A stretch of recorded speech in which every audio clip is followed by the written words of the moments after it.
haunted places. Creepy, ghostly, and notorious spots. This is part 2. I do not claim any ownership of this magazine and its contents. It is by Life magazine.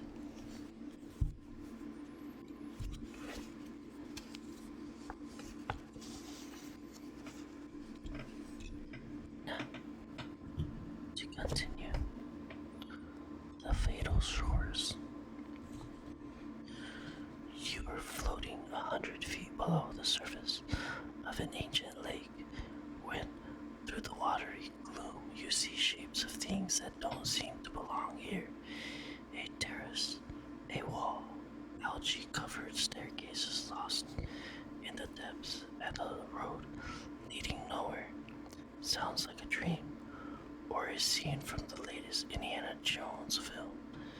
Maybe, but this actually happened in 2000,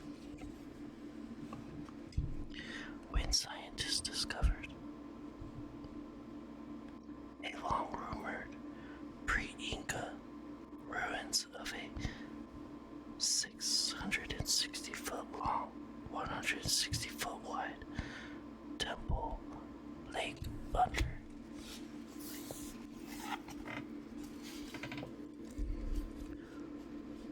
160-foot wide temple under Lake Titicaca, an ancient body of water high in the Andes Mountains on the border of Bolivia and Peru. The flooded temples of just one of many mysteries surrounding this lake, not least of which is the remains of Tiahuanaco, a sacred ceremonial center near Titicaca's southern shores. Tiahuanaco reached its peak between AD 400 and 900 before collapsing in the first half of the 12th century. Like the submerged temple, some of Tiahuanaco's ruins are underground. In March 2015, a buried pyramid was found, though some have said the Inca built the city. Tiahuanaco probably predates them by at least 1,000 years. The Inca believed Lake Titicaca was the birthplace of the sun and that they were its children. Some have suggested the Egyptians were somehow involved in its construction, and the ghosts of the ancient race have reported been seen in the Everons.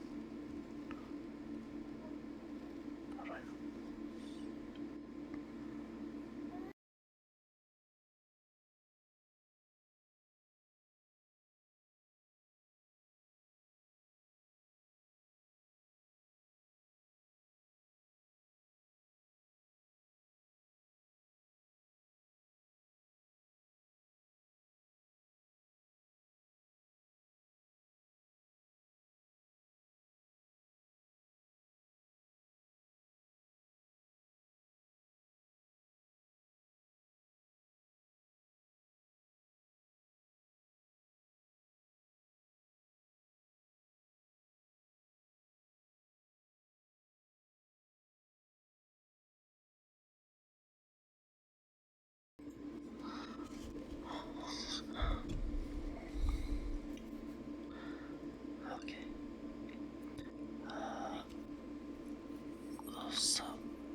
That's years late. Some have suggested that the Egyptians were somehow involved in its construction, and the ghosts of the ancient race have reportedly been seen in the Everons, particularly inside the Saya, one of the ruins' main buildings. In Tiahuanaco lie the ruins of Pumabunku. Thought by some have been rebuilt by wait for it, extraterrestrials. Yes, we've heard this before. Ancient megaliths seem to automatically signify the presence of otherworldly astronauts, but UFOs have been spotted all over the lake area where, so the legend goes, the sun sent the founders of the Inca civilization.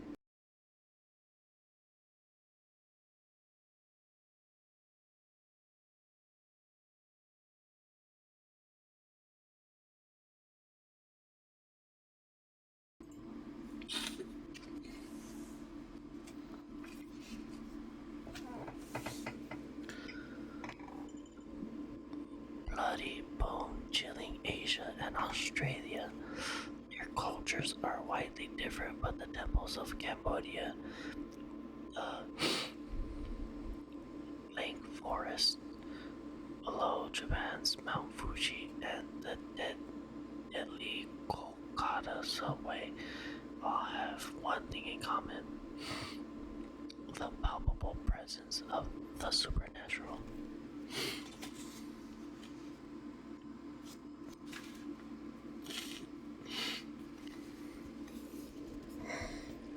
Oh my goodness. Creepy Kolkata, West Bengal, India. On May 7, 2015, a subway motorman pulled the emergency brake between Kolkata's Netaji Bhavan and Robindra Sadan stations, bringing his train to a sudden halt. The reason? He'd seen a man walking along the tracks just ahead, but after a search for the figure turned up nothing. The motorman and local press were moved to label this entity a ghost, commonly called the unaliving paradise, because so many people unalive themselves there.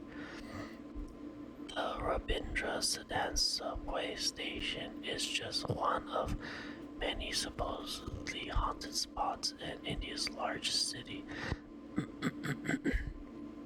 the capital of West Bengal. Haunted houses in India don't just have one ghost, wrote Sandip Roy, a former resident of Kolkata. It could be a whole family, but you have to watch out for the very dangerous Nishi, who call people by name in the dead of night and lead them away, never to be seen again. One of the most commonly noted spook sites here is the Writers' Building, formerly home of the British East India Company's administrative staff. In December 1930, 3 Indian freedom fighters fired upon Lieutenant Colonel N.S. Simpson, the Inspector General of Prisons, known for hurting prisoners a lot. No one claims that Simpson's ghost haunts the old structure, but sounds of crying spirits allegedly disrupt the night. The obsessively neat wife of British colonial administrator Lord Metcalfe is said to roam the halls of the National Library, sometimes whispering in readers' ears. Other eerie spots include the South Park Street Cemetery, perhaps haunted by the many British soldiers who are buried there, and the Royal Kakuta Turf Club, where a ghost white mare supposedly gallops around the racecourse at night under the Howrah Bridge, a favorite spot for unaliving wrestlers who practice on ghats, the stairs descending to the Hooghly River. Have seen hands flailing in the water at night. Like many ancient cities, Kolkata is also supposedly home to its share of black magic. The Alchemist, members of Tantric Hindu sect whose holy men eat human eat human human parts. That cremation grounds are said to frequent the crematorium at Nimdalagat, as the Bengali writer Trailokanath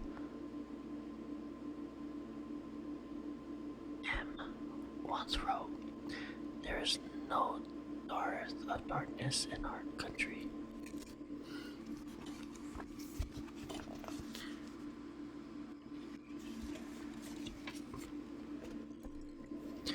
The unaliving forest of Aokigarajukai. Your life is a precious gift from your parents. Please think about your parents, siblings, and children. Don't keep it to yourself. Talk about your troubles. My arm. So reads a sign in Aokigahara Jukai, a dense 14 square mile volcanic forest in the northwest base of Mount Fuji in Japan's Yamanashi prefecture. Though Jukai means sea of trees, Jukai is also known as the unaliving forest, the most popular unaliving destination in Japan. At least 100 people are found every year. Deep in these quiet woods, you can find tents, clothes, skeletons, and even copies of Wataru Tsurumi's controversial 1933 bestseller, The Complete Manual of Unaliving, which recommends Jukai as a good place,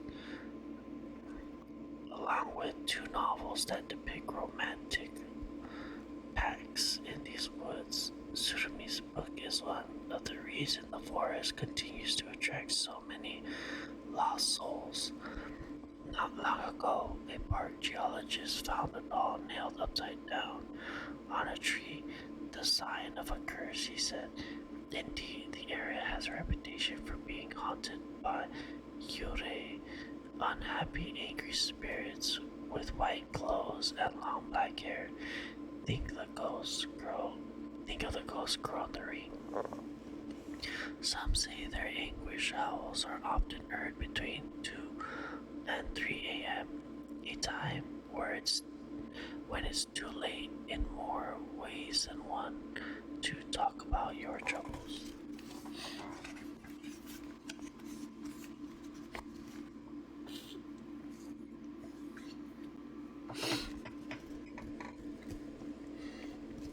The Lost Temple, Angkor Wat, dedicated to the Hindu god Vishnu.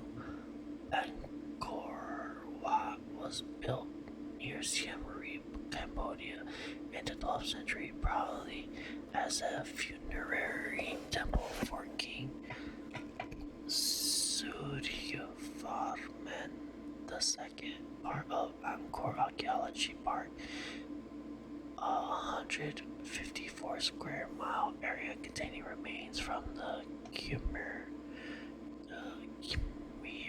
Empire, which lasted from the 9th to the 15th century.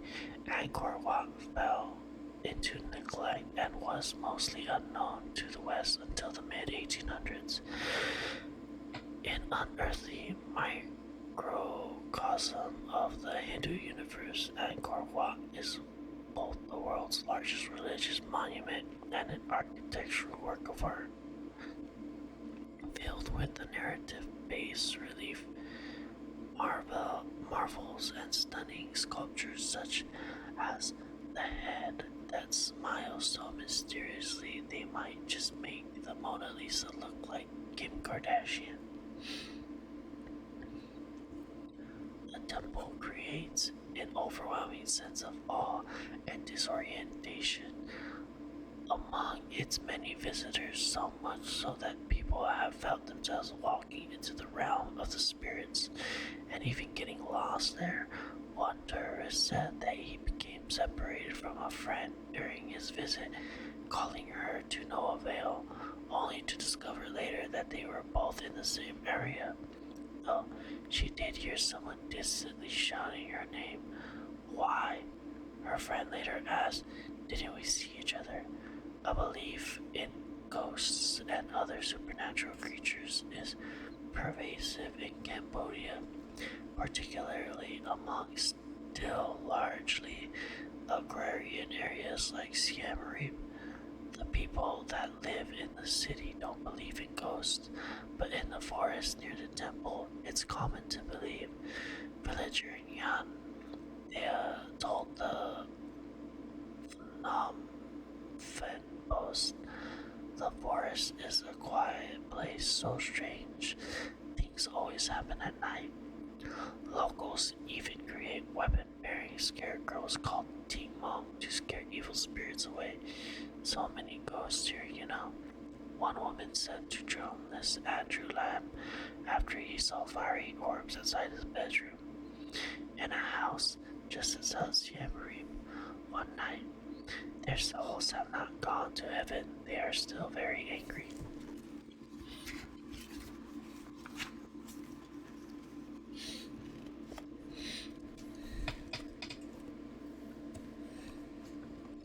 The Great Wall of China, stretching more than 5,500 miles from near the North Korean border to the Gobi Desert.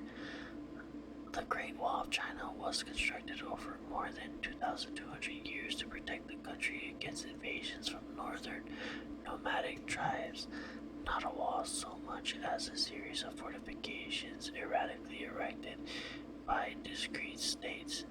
Changcheng Long Wall was completed during the Ming Dynasty, 1368 to 1644, when it became the world's largest man-made object. But as with most epic human achievements, building it took a very human toll. Some 400,000 people laboring by hand are said to have perished during its construction. At one point, even boys were enlisted, which reportedly made some women fearful of giving birth to sons. This in a culture that saw girls as disposable, no less.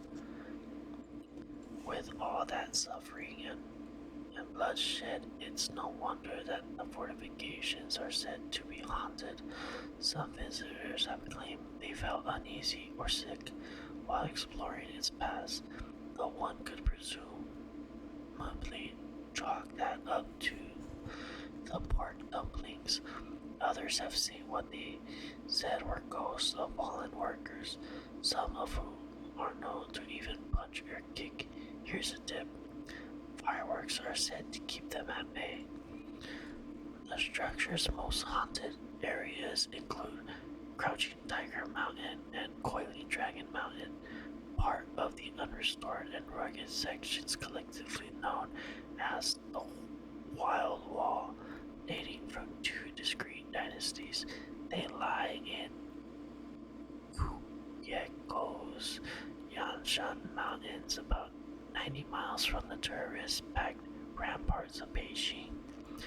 In the relative quiet of these remote, rugged remains, mostly free from cell phones and door groups, the presence of the past is palpable, as are perhaps the ghosts of the men who sacrificed their lives to build these ancient battlements. The Forbidden City, Beijing. It is mine, a disembodied voice was reportedly heard to declare in Beijing's Forbidden City during an exhibition of the concubine's jewelry. But greedy ghosts don't need the lure of jade to hunger for what they've lost. After closing gatekeepers at one of the world's largest places, wandering the grounds with eunuchs. And when one recent tourist asked the guy why the floors were raised under the doors, he was told because ghosts can't jump. That same tourist later posted what he claimed to be the photo of a ghost he had captured in one of the rooms.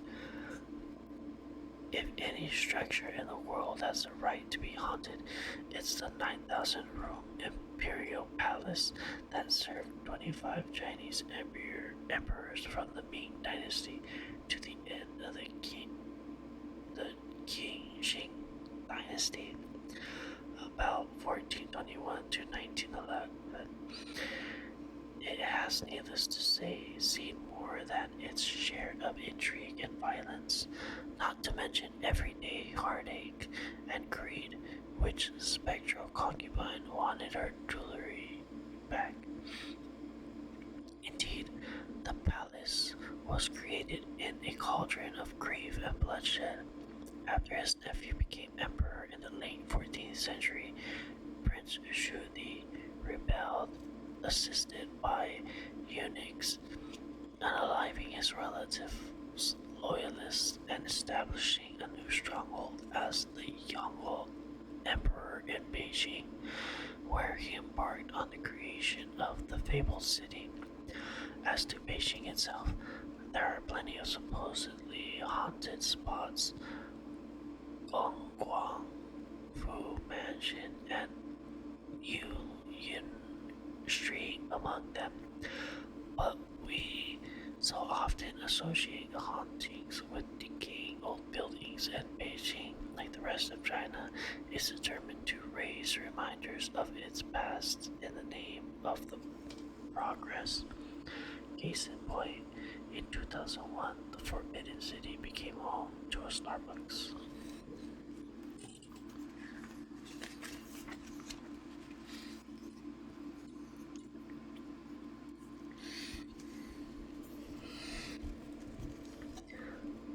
Death Zone, Mount Everest. On June 8, 1924, climbers Andrew Sandy Irvine and George Mallory left their camp not far from the summit of Mount Everest in a final attempt to reach the top. They never returned, though Mallory's well-preserved body was discovered in 1999.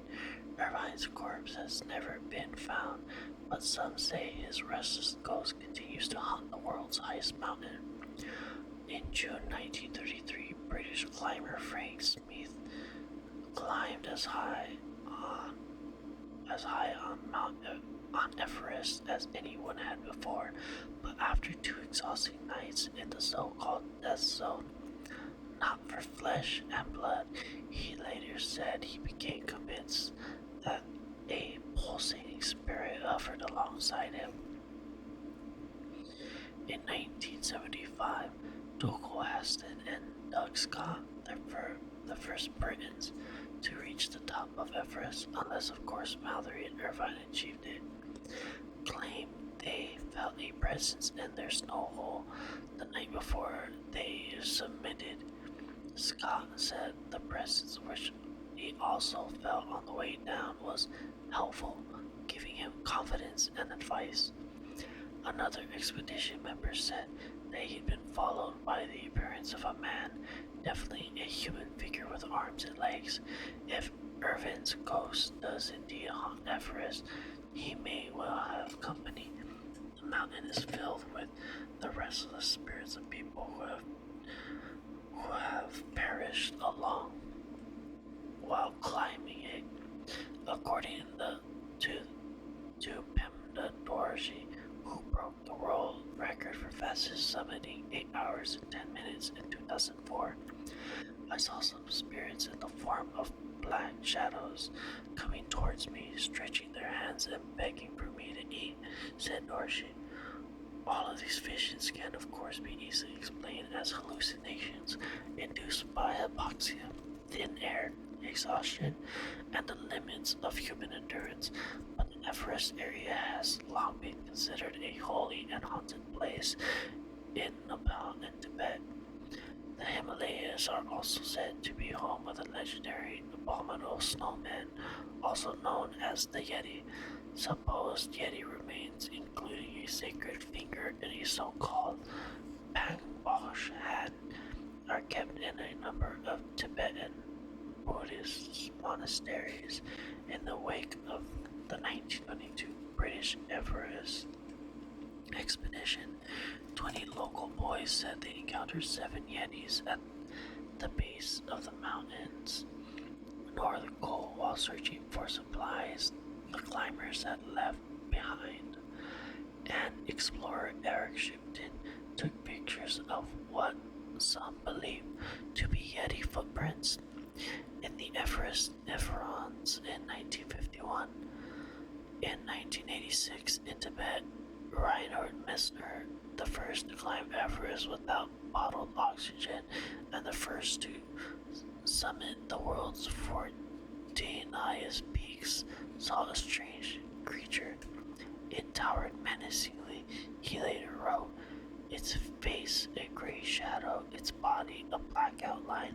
Covered with hair, it stood upright on 2 short legs and had powerful arms. Sadly for aficionados of the outre, Messner later identified the creature as a rare Tibetan bear, but the unforgiving mountain hardly needs ghosts and monsters in order to strike fear in the hearts of climbers. The actuality, as one writer said, is that the scariest stories on Everest are true.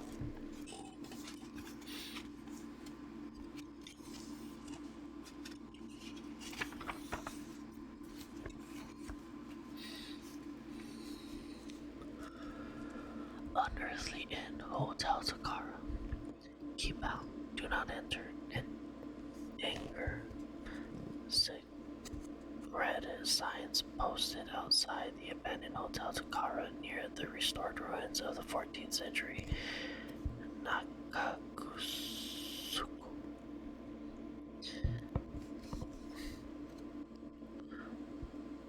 Castle in Okinawa, Japan. Physical danger aside, the hotel is also known as the Royal. Has become the kind of haunt that local teenagers used to dare and scare themselves. In the process, they've created a campfire story that has been enshrined as fact, thanks in part to repeat iterations on our modern collective campfire known as the internet. Here's how the legend goes. In the mid-1970s, an unnamed businessman from Naha financed the construction of the hotel on the hill with prime views of Okinawa, hoping to cash in on the crowds coming to the 1975 Okinawa International Ocean Exposition. He hatched plans for a complex that included a water park, a petting zoo, and a nightclub. But local Buddhist monks warned him that the site was sacred. It was also, they said, too close to a number of old tombs and a cave inhabited by restless spirits. But the businessman paid no attention until a series of freak accidents claimed the lives of some workmen. After his remaining employees resigned, too terrified to face the spirits, the owner moved into his uncompleted project and slowly went insane, ending his days as a gibbering hermit in the empty rooms. Certainly, accidents on the sites have continued through the years. When a U.S. serviceman stationed in Okinawa was injured in the unfinished hotel in 2009, for instance, it was put off limits to Marines, though not because of any curse.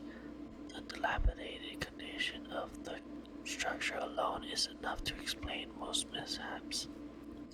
Whether or not the Hotel Takara is haunted or just a real estate gambit gone bust, the spot is undeniably creepy, even Its rubbish-filled abandoned halls are festooned with graffiti and spiderwebs, and it isn't hard to mistake a tattered curtain for a ghost, or maybe it's that businessman from the hub.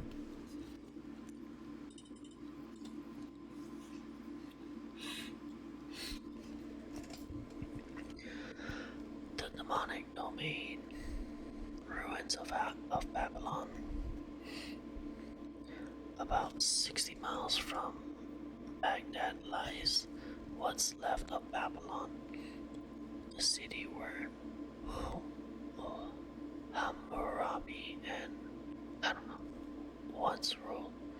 Now a patch of barren land and plundered treasure, the legendary Hanging Gardens of Babylon, one of the seven wonders of the ancient world, are lost to history, of course, but the famed Ishtar Gate was taken by the Germans in the early 20th century, and Turks used bricks still marked with Nebuchadnezzar's name to build dams on the Euphrates.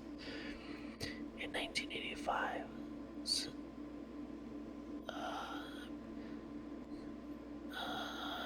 Saddam began remaking the site in his own maniacal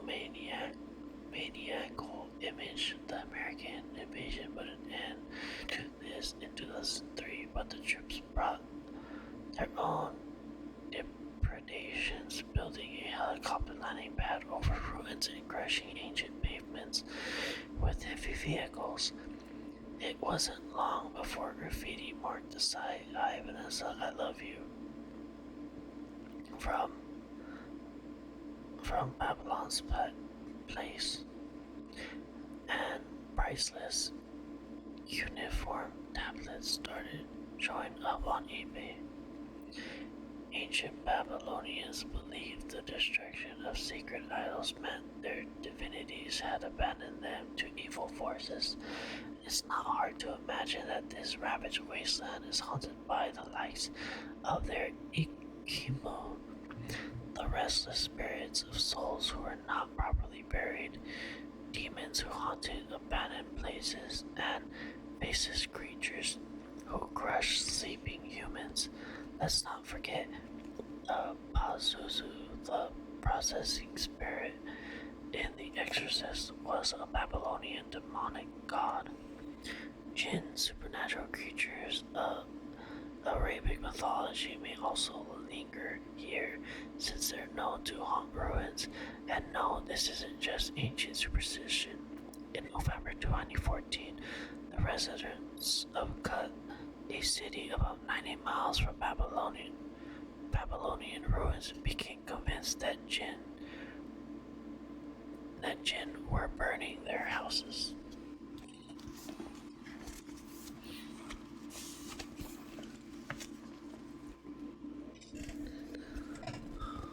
The Curse of the Rock.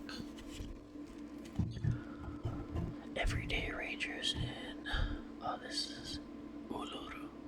Everyday rangers in Uluru Kata National Park in Australia's Northern Territory receive rocks in the mail. Yes, rocks, or as the Australian government calls them, sorry rocks, ranging from small chips to 70-pound boulders.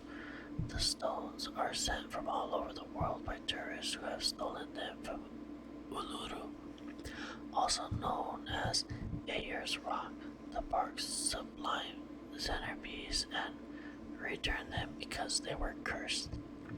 Many of these packages contain apologies, but about a quarter list the tragedies the writers say followed the thieves. Things were good in my life before I took some of Ayers Rock home with me, one British tourist wrote. But since then, my wife has had a stroke and things have worked out terribly for my children. We had nothing but bad luck.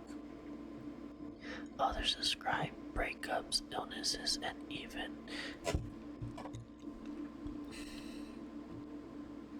perishing. It's just a weird phenomenon, one park manager said of the rocks. We stack them up in boxes, and every now and then we try to return them to the mountain so that people's bad luck is dissolved. Formed hundreds of millions of years ago, Uluru is the Everons, and its Everons have been home to the Aboriginal Anangu people for 10,000 years. The 1,150-foot sandstone monolith is a literally haunted place from the Anangu, animistically inhabited by hundreds of ancestral beings, people, plants, and animals. It is also, they say, honeycomb with hidden sacred song lines, paths that reflect the creation of the world and that are literally reflected in song. The Anangu call their sacred sites my grandmother or my grandfather, so climbing Uluru is for them a sacrilegious act of desecration, if not the prelude to a curse. You shouldn't climb, one Aborigine said. It's not the right thing about this place. The real thing is listening to everything. To preserve the sacred landform and prevent further environmental damage, climbing Uluru has been banned effective October 26, 2019. Meanwhile, rangers will likely continue to receive sorry rocks returned by past climbers whom the curse has followed home. There has been no evidence the atonement works, however. I haven't had anyone write and say, since I returned the rock, we won the lotto or anything, one park manager said.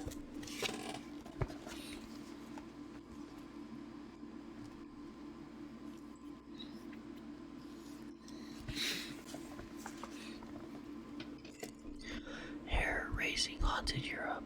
The continent where history and legend often intersect is home to some of the world's greatest ghost stories, along with goblins, vampires, and more of a few doorways to the underworld.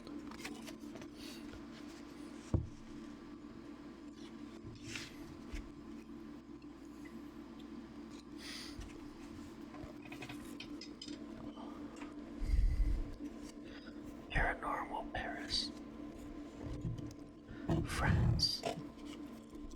On July 14, 1973, as Paris celebrated Bastille Day, Princess Anna Obolensky Trubetskoy fell almost 1,000 feet from the third platform of the Eiffel Tower.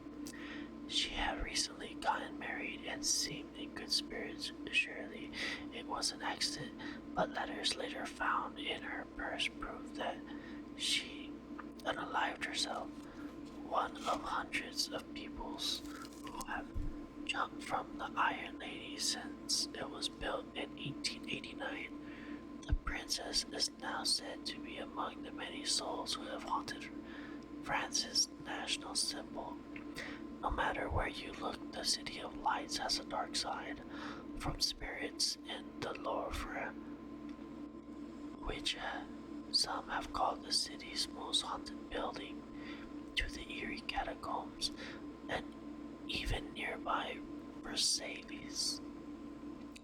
No, the orb and ectoplasm shades sometimes seen in the museum's medieval section are not in fact art installations, but perhaps the spirits of people who were once imprisoned there. One particularly well-known entity is the Little Red Ghost, reportedly seen by the likes of Catherine de Medici and Napoleon. Plenty of spooky places figure in great works of French literature.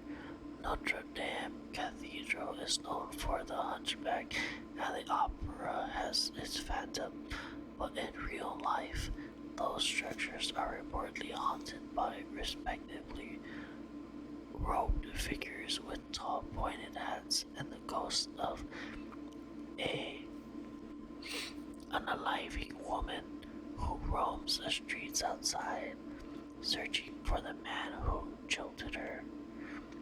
Though the famously practical Parisians see Pierre Lachaise in all its Gothic splendor, it's as nothing more or less than a cemetery.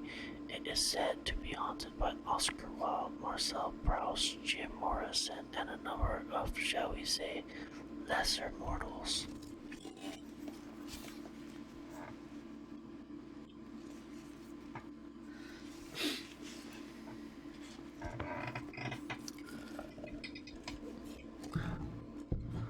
The doorway to hell, St. Patrick's Purgatory.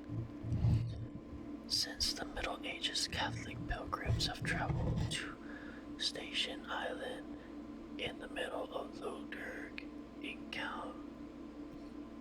County Donegal, Ireland. There they spent 3 days fasting and praying at the site where, according to legend, Christ showed St. Patrick a cave leading straight to Purgatory. The opening is supposedly now covered by a monastery, so if the dead ever decide to walk the earth, they probably won't start there. But the island is only one of the many places where a gateway to the underworld supposedly exits. In 2013, archaeologists unearthed Pluto's Gate, which the people of the Phrygian city of Hierapolis in present-day southwest Turkey, believed to be the entrance to the netherworld. This space is full of a vapor so misty and dense that one can scarcely see the ground, wrote one Greek geographer. Any animal that passes inside meets instant death. And in the early 1970s, the Notorious crater, a fiery desert sinkhole, opened in Turkmenistan. Though it's known locally as the door to hell, its hellish aspect has more to do with its natural gas deposits than demons. It was created when the ground gave way under a Soviet drilling rig.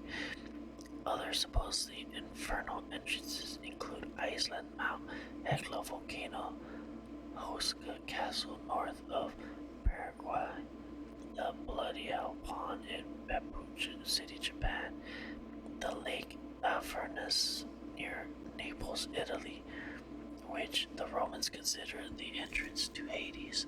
It is referred to as such in Virgil's Aeneid. Some otherworldly openings are a lot closer to home. There are supposedly 7 gates to hell in the woods of York County, Pennsylvania, for instance, and anyone who passes through all of them goes straight to, well, you know. Locals insist no one who made it past 5 gates has ever returned.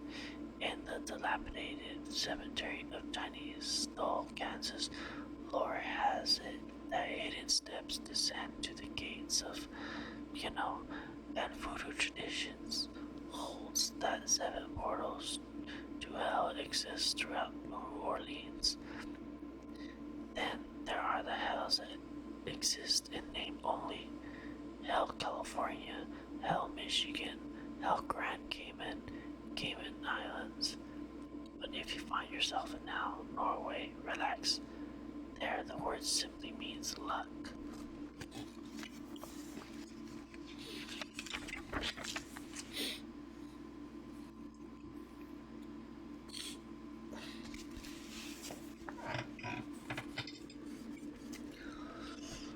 Dracula's Lair, Bran Castle. Though Transylvania, Bran Castle has long been known as Dracula's Castle, the real home of the man who inspired the bloodthirsty count is actually in Wallachia, Romania, now a ruin. The castle once belonged to 15th century Prince Vlad Tepes, aka Vlad the Impaler, aka Vlad III Dracula, who was known for such atrocities as impaling his enemies on spears, hence his nickname. Completed in 1388 on a cliff between Magaru and Dalul-Satati. Bran Castle is the only structure in Transylvania that matches the description of Dracula's domain in Bram Stoker's classic 1897 novel, but Stoker never visited Romania, and his book was based on 19th century tomes that depict the country as a backwater filled with superstitious peasants. In his novel, he called Transylvania this cursed land where the devil and his children still walk with earthly feet. That skewed impressions continues.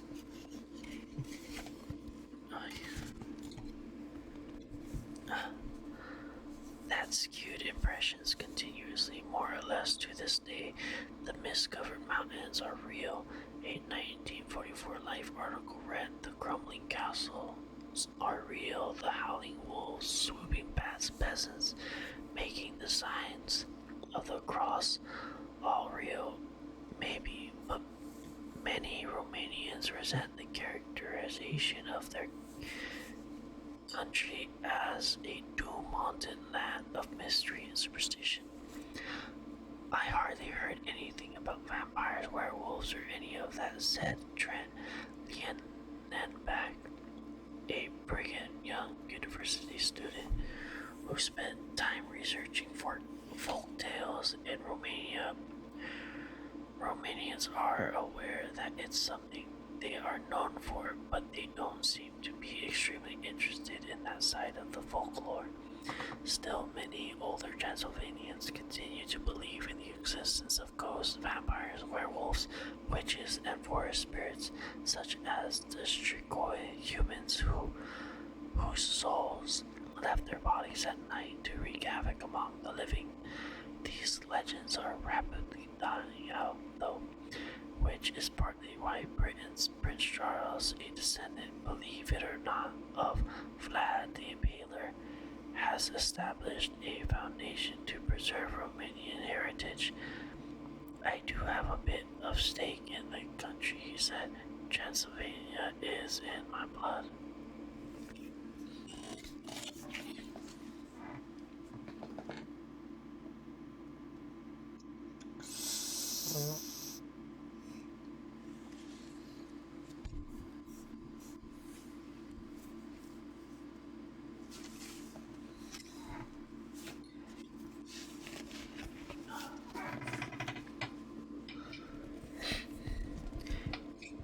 England's most haunted house, or the Rectory. In 1863, Borley Rectory was built on Essex, England, allegedly over the remains of a Benedictine monastery. According to local legend, that was where a monk and a nun were murdered after falling in love and trying to elope. Their coachman didn't fare much better. The house's first residents and locals claimed to see the nun's ghost walking on a path that became known as Wells. The nun's walk, among other phenomena, a ghostly figure was always seen looking through a window. Sensibly, they barred it shut, but none of this became widely known until the 1920s, when the new rector, the Reverend Guy Eric Smith, began to witness the spectral events and became distressed, so he reached out to controversial psychic researcher Henry Price, but when Price arrived to investigate, all hell broke loose, literally, leading him to call Borley the most haunted house in England. Keys flew from the locks and pebbles, and coins rained from nowhere. Soon after, the Smiths fled the house, when publicity made Borley arguably the first mass media covered haunting, the precursor to the likes of the Amityville Horror. In 1930, the new rector moved in, but left in 1935 after the supposed spirits became particularly attached to his wife, Marianne, writing messages on the walls. Marianne, please help get, and please for help and prayers. After Prince took up residence in 1937, intending to conduct further experiments, a message in a seance predicted that the rectory would be destroyed in a fire. Nearly 1 year later, a fire gutted Borley Rectory. In 1944, the building's remains were demolished. A live photographer visited and shot the site, and one of his images captured what appeared to be a brick levitating in a doorway, Borley's last phenomenon. Prince called it, except, of course, that it wasn't. The haunting continued in nearby Borley Church. Over the years, many people came forward either denying the events or alleging fraud, but at least one observer, occult expert Alec Howe, was convinced that the haunting was legitimate. Suppose for a moment that Price was quite aware that he was setting the stage for colossal hoax. Howe wrote, "If he had that sort of thing in mind, he never gave the game away, or at least not to me. His acting must have been consummate, but I don't think he was acting."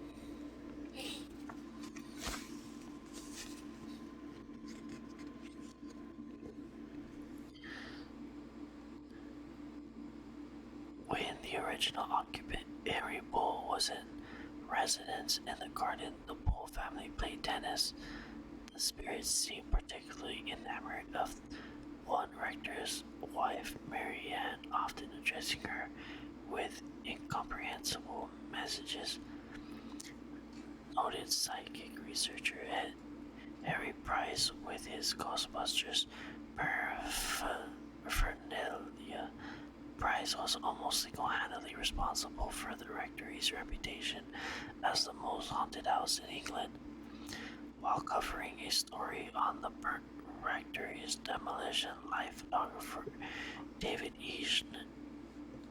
Sherman snapped this shot that showed, he claimed, a brick floating in the back entryway seen in the center of a photo.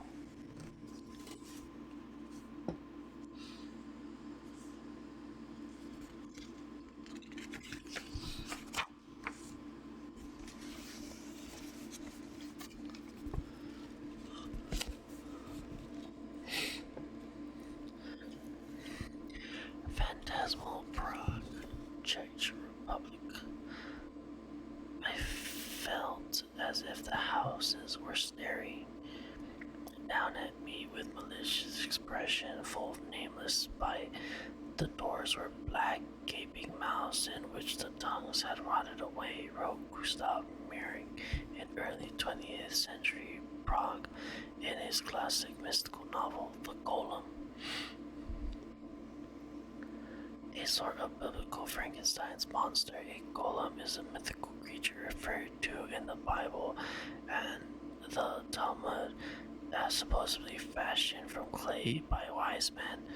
One of its creators was Rabbi Judah Loew ben Basalat. During the reign of Rudolf II in the late 16th century, the rabbis aimed to protect Prague's Jewish quarter from pogroms and anti-Semitism. Given the events of subsequent centuries, he wasn't entirely successful. Maybe that's why the golem is never seen on the street of this Bohemian city. However, plenty of other supernatural beings are. If Prague isn't the most haunted metropolis in Europe, it certainly offers one of the widest varieties of otherworldly entities. Here, you will find not just the ghosts of Headless Templar and the benevolent spirit of in the covenant of St. Agnes, but reignited pagan fires in Bertrand Hill, a goblin that lives under Charles Bridge, and a skeleton that begs trunks for money. Prague may be one of the few cities with the monument to a ghost. The statue of a man named Jim Burka stands on Platt Street in the city's old town. His story goes like this. Returning from a war, Burka believed a false rumor that his fiancée had been unfaithful to him. Furious, he married another woman, and when his fiancée found out, she unalived herself in water. A distraught Burka then unalived his wife and unalived himself. Now his wandering spirit gets a shot at salvation only once every 100 years. If he can find a virgin and talk to her for an hour, he will end his ghostly servitude. Sadly, he seems to have missed his chance in 2009, but he's keeping his spectral fingers crossed for 2109.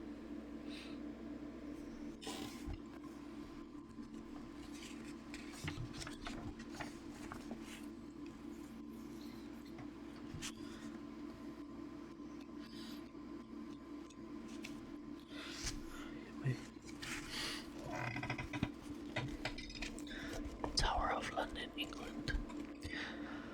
There's only you and I here, a disembodied and ungrammatical voice supposedly said to Tower of London. Night watchman Arthur Crick, who had stopped along his nightly rounds to rest his feet. Just let me get this bloody shoe on, Crick responded, and there'll only be you. Guards aren't the only ones who say they have experienced supernatural phenomena in England's fearsome ancient fortress on the River Thames. Started by William the Conqueror in 1066, the complex towers, new home to everything from the crown jewels to an axe probably used in the last public beheading in Tower Hill, is widely considered the most haunted building in England, for good reason. Throughout its notorious history, this site has seen more of its share of bloodshed and misery. It's supposedly home to the ghost of Henry V, who was possibly praying here when he was stabbed, allegedly in presence of Richard Blanchett, Duke of Gloucester in 1471. The unhappy Henry is now said to haunt the Wakefield Tower, where tortures often took place. But the most storied part of the complex is not surprisingly the oldest. The White Tower is where the ghost known as the White Lady wanders. Her perfume often smelled at the entrance of the chapel of St. John's. A headless ghost said to be that of Anne Boleyn is sometimes seen near the Queen's house, close to where she was executed on Tower Green, and the 9-Day Queen. Lady Jane Grey was reportedly spotted by guards on February 12, 1957, the 403rd anniversary of her death by execution. Maybe saddest of all are the race of Edward V's young sons, Edward IV and Richard. In 1483, they were sent to the tower after being being declared illegitimate by their uncle Richard, the Duke of Gloucester, again, who may have had the murder. He then became Richard III. The skeletons of the two young boys were discovered beneath the staircase in 1674, but the brothers' spirits continued to be seen in white nightgowns clutching each other in terror.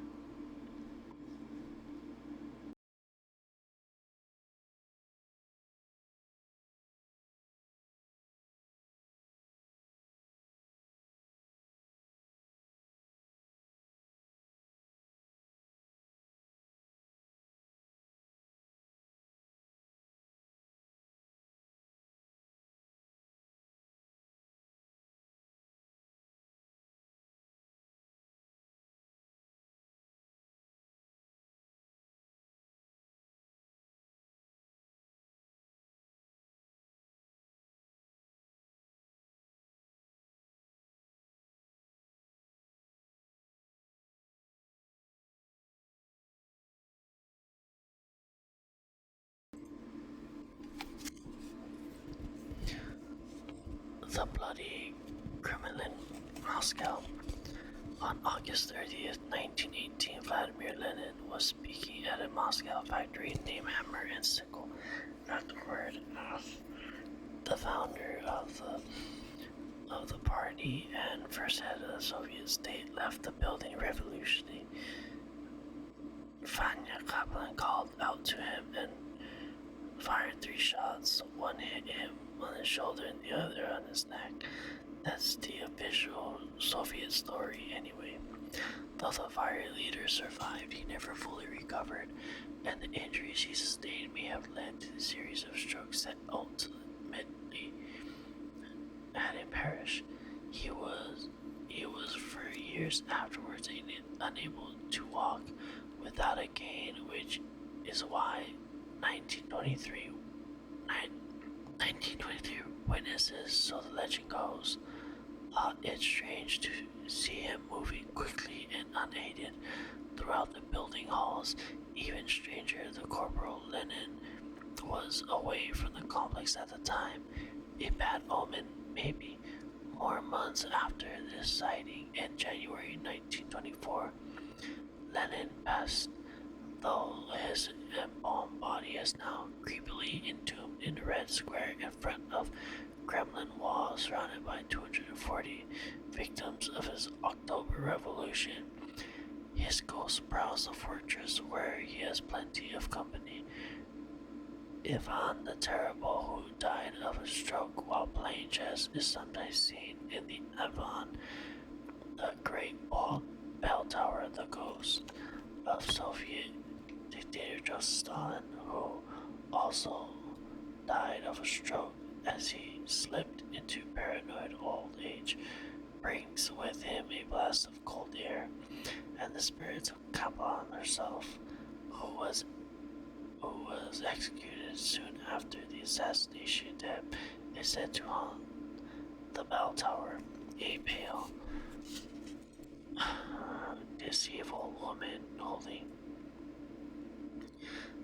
a firearm, like any other city steeped in history and mystery, Moscow's proper has its share of ghosts and storied sights, supposedly haunted by the likes of a spectral cat at Shiverskaya Street, at ghost carriages in Kuznetsky Most, and an old man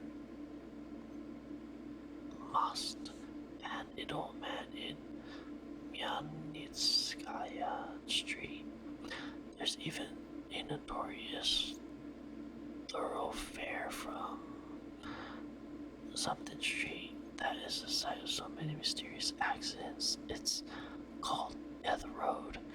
Whether any of these events and apparitions are real may be beside the point. In the words of the great Russian writer Anton Chekhov, man is what he believes.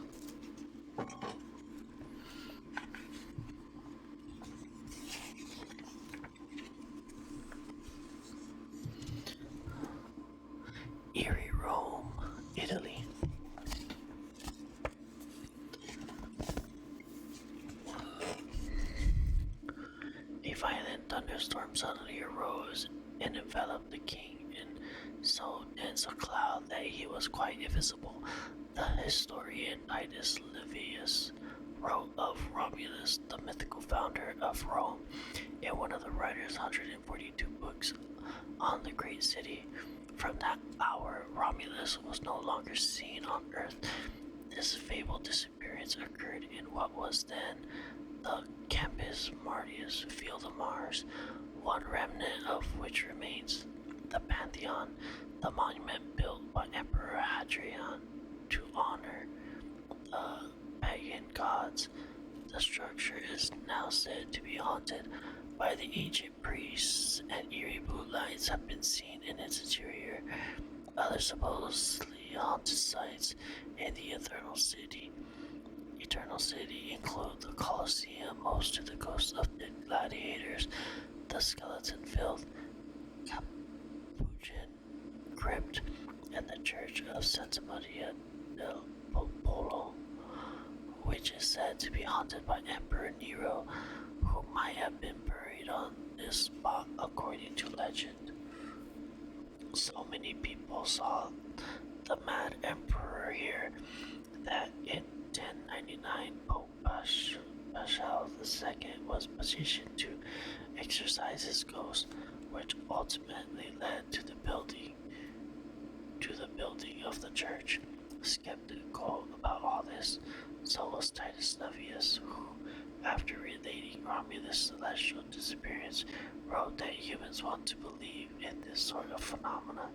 It is marvelous, he wrote, how the army was soothed by the belief that had been created in Romulus' immortality.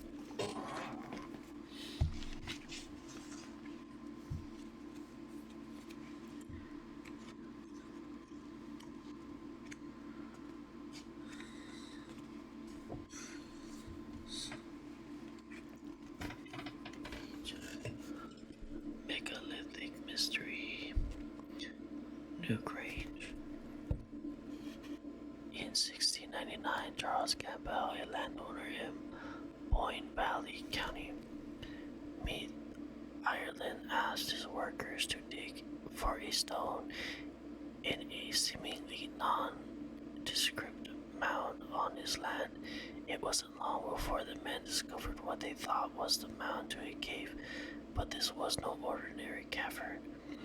It turned out to be the entrance to what would eventually be known as Newgrange, an elaborately decorated megalithic structure built in 3200 BC, predating Egypt's Great Pyramid of Giza by 700 years, and Stonehenge for a few hundred.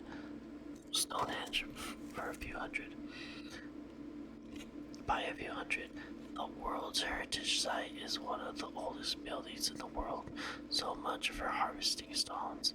In time, Newgrange was revealed as one of more than 90 ancient structures, the most significant being Newgrange North and South, forming a complex known as Bruna Boyne, the Palace of the Boyne. At first, Newgrange was seen only as a passage tomb, meaning that it led to a funerary chamber where bodies often cremated were buried, but some believe it to be a temple, and it has been acknowledged as a place where ancient people encountered different realms of existence, other dimensional beings, spirits, and dead ancestors. The three great boys' tombs must have been sources of awe, wonder, and superstition from very early times. Perhaps even from their very beginning. Michael and Claire O'Kelly wrote in Newgrange Archaeology, Art, and Legend. They still are. Crowds of people flock here every year during the winter solstice, the beginning of the Neolithic New Year, when every dawn for nearly a week in late December a beam of sunlight gradually floods Newgrange inner chambers through a portal precisely designed for that, perhaps astrological purpose. In places is what the Celts called spots, or the line between the living and the dead, the mundane, the mythical, is almost permeable. Newgrange is without question one of these places filled with not just the mysteries of prehistory, but the lore of and legends of the Emerald Isle.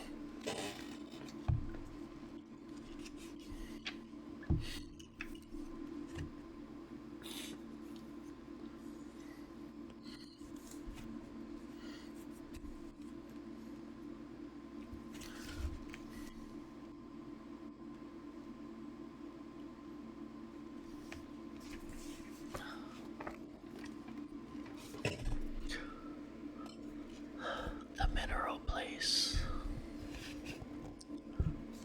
The mines.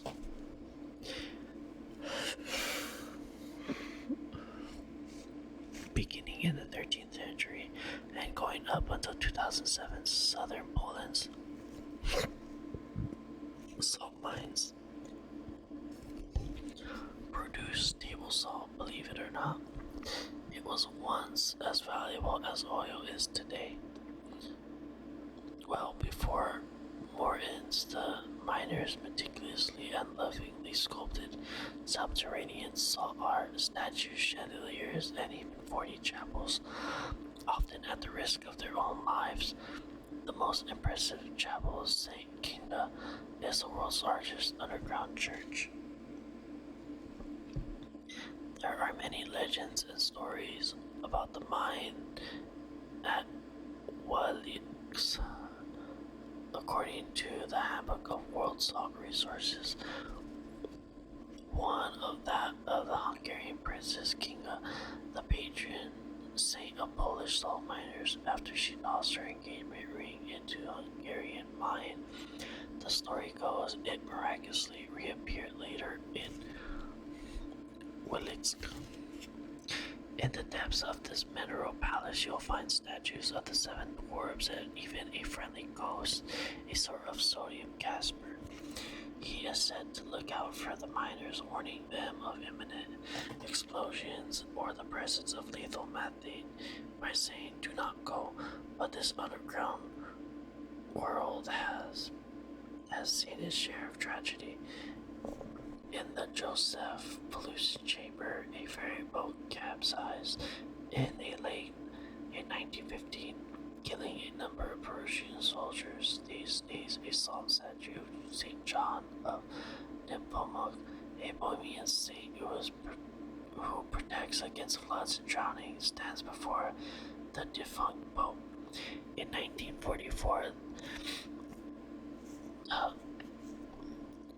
those forces put Polish to work on an assembly line for aircraft machinery at this, and the workers' card is still be seen.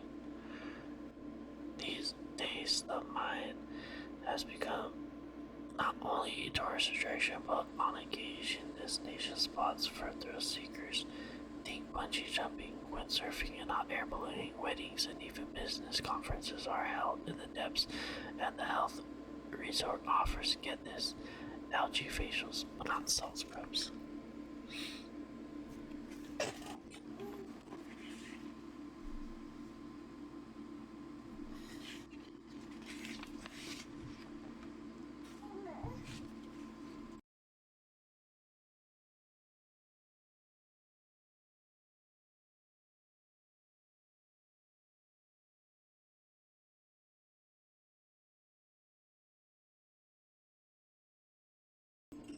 Okay, that's it for today.